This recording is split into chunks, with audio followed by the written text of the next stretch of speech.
times have you heard a woman say, "Oh, I went to see the movie and had a good cry"? That's true. They do, you see. Now, what is a good cry? She never says, "I went there and had a bad cry." Otherwise, she wouldn't have paid the money to go in the first place. So these people have paid money to be scared, just as much as they go to Disneyland and go on the Big Dip or whatever they call that railway, you know. The roller coaster? Oh, yes, roller coaster, or the haunted house.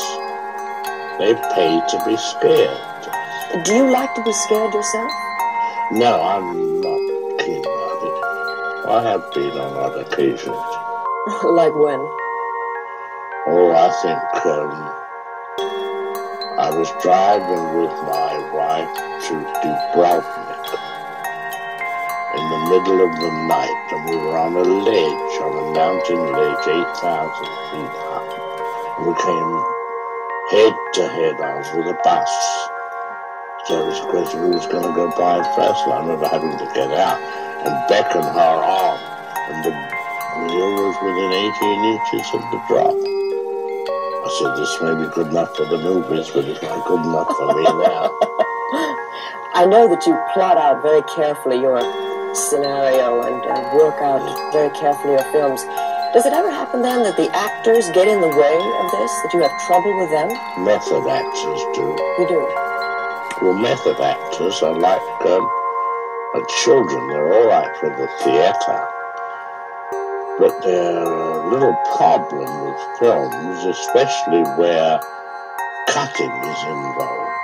If you remember a film I made years ago called Rear Window, which was all from the point of view of one man, James Stewart, sitting in a window. Well, he had to look. Then I had to cut to what he saw, then cut back to his reaction.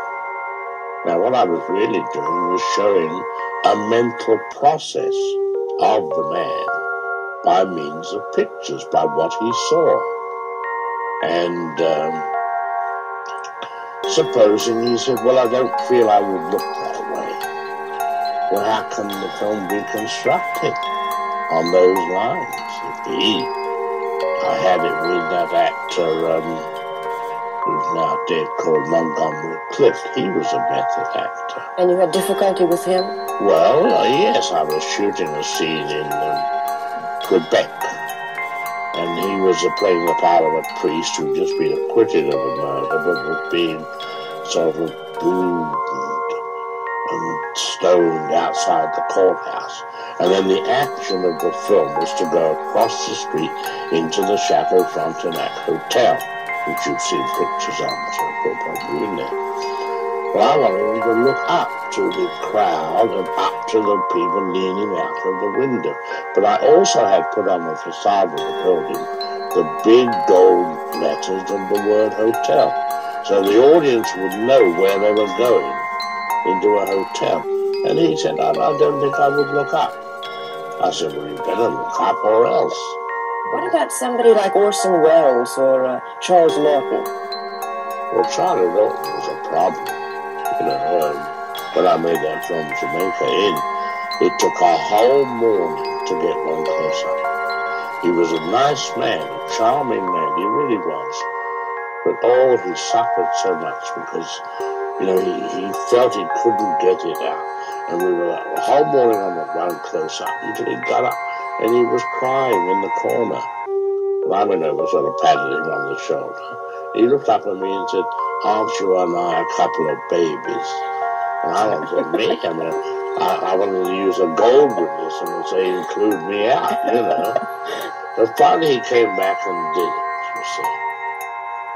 He said, all right. I said, yes, Charles, fine. It wasn't all that different from the other close-ups, you see. Then he took me aside and put his arm around my shoulder and said, you know how I got it, don't you? I said, no, Charles. How? He said, I thought of myself as a small boy of 10 wetting my knickers. Really, absolutely true, really.